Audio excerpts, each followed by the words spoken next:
Hello, I'm Jamie, by the way, the person whose name's on the stream.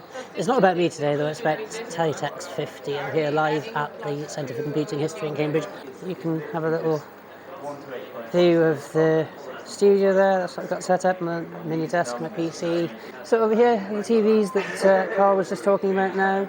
Carl was the host of the last panel you saw, and the next panels.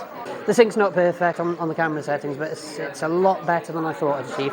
So there's some Teletext pictures from Paul Rose, Mr. Biffo's artwork, with some banding. Sorry, I can't do anything about that, but at least it's not flickering too badly. And if we whiz over here, I've just wandered into shot. Oops, I thought they stopped. So there's an interview going on over there. So there's a laptop over here. What have we got on that? BBC Two today from Monday the 27th of November. Not sure of November which year. That's one of the things about Teletext that I've noticed is that you've got to do a lot of research actually to work out what year things are from. These are some MRG Teletext boxes. Peter Kwan has brought these, so they've had a lot of the innards taken out, but they're still useful for other projects, so I guess they're here for aesthetics more than anything else. But MRG Systems used to do a lot of what I call, sounds mean to say real teletext, but in a sense that real broadcast teletext on our actual TV screens on BBC, ITV, Channel 4, Channel 5 I guess. I don't know which ones MRG did and didn't do, but these are teletext inserters that were actually in charge of putting that teletext signal onto the broadcast. So yeah, we got some more stuff. I think that's Alistair's Insertomatic, I'm not sure. But it's currently outputting my Teletext service name text on the telly there. It's pretty cool, and all the other things as well. Jason Robertson, Teletext archaeologist, saw here with that real-time teletext. Real-time teletext video. It's pretty cool. And also cool. Definitely going to be looking at this later. And of course we are in the Centre for Computing History, so there is a heck of a lot of computing history here. And my little makeshift studio here is right next to a BBC Micro Model B with a cub monitor. This is definitely very nostalgic for me. First computer I ever used. In fact, I remember using this with a broken wrist in primary school. I don't know if that's a statement of how easy it is to use. No, I just mean that it's a very old memory. I needed some cheering up when I was allowed to have a little play on the computer, and yeah. So not sure what's on there. Start the program. Welcome to the Teletext quiz. When did Ceefax launch? So it's a quiz written in BASIC for the programming language that was on the BBC B. I might have got these wrong. Somebody's going to shout at me and say, that's not a BBC B, it's a BBC Master, probably, but the BBC computers. Leave it there. Pretend I know what I'm talking about. And I remember using this, on that day that I broke my wrist, actually, in the school sports day. Oh, I remember hearing about this. Yeah, the BBC Domesday system, whoops. So it was, if I remember rightly, it's LaserDisc mixing live video with an overlay produced in the computer. So essentially, computer-generated overlays in an innovative way.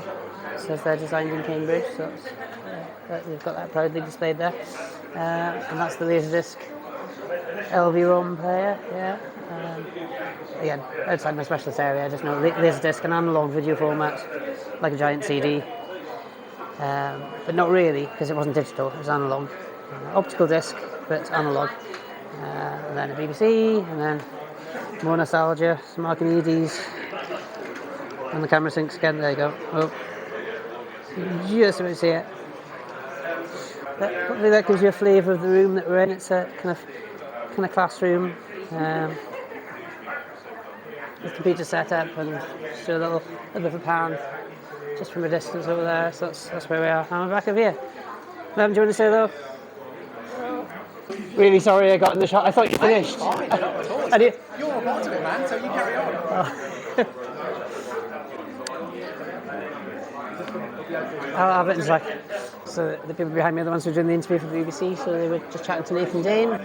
I just realised that those TVs, I think, have just come free, so we'll just have a look at the last 3 TVs.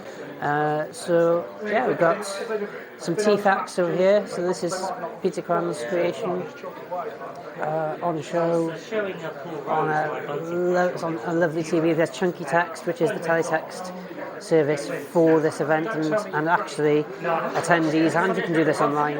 You can go on and contribute your own pages. So yeah, if you have a look, just look for the hashtag Teletext50 on Twitter. There's loads more information there. This is not a professional thing. This is a waffle roughly corresponding to what's going on. But as the day goes on, and possibly tomorrow, because tomorrow's a little bit calmer. Sorry. So tomorrow's a little bit calmer for me, actually making it look like I know what I'm doing. So, this live stream is going to veer from a live stream where it looks like I've never streamed in my life to possibly moments of professionalism, but you never know. So yeah, this is David. I'm following David with the misbehaving gimbal into the main room, which I haven't actually been into yet. This is, yeah. So. Yes, if anyone's thinking of visiting the computer museum, definitely. It's just a wonderful place. You don't have to wait for the next Teletext event. No, that's very true. What we got over here? Will you know when the signal drops out? Or? Nope. Okay.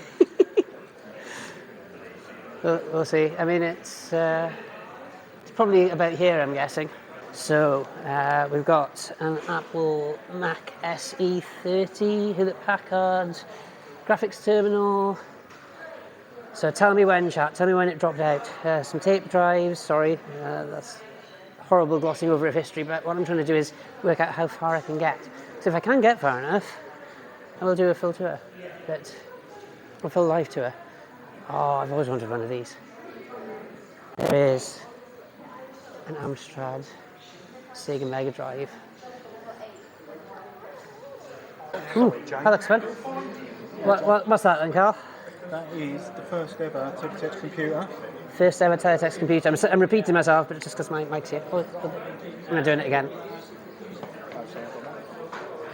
Yeah, so this was given to Colin McIntyre. This Wow. is the very first operational Teletext computer slide. As you can see, it was given to Colin. It's thanks for the memories. His name was Esmeralda.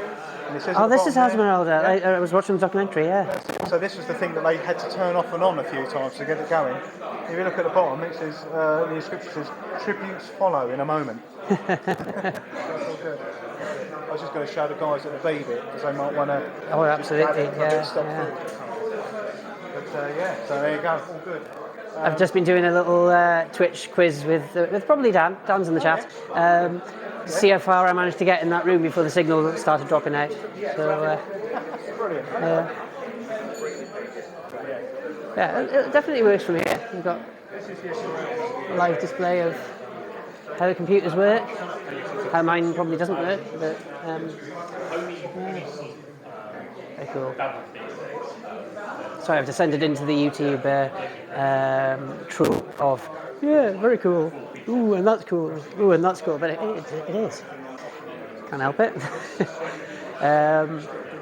What have we got over here? We've got, this is a little bit of my youth here. Oh, I've only just recently posted a video, I say recently, it's a few months ago.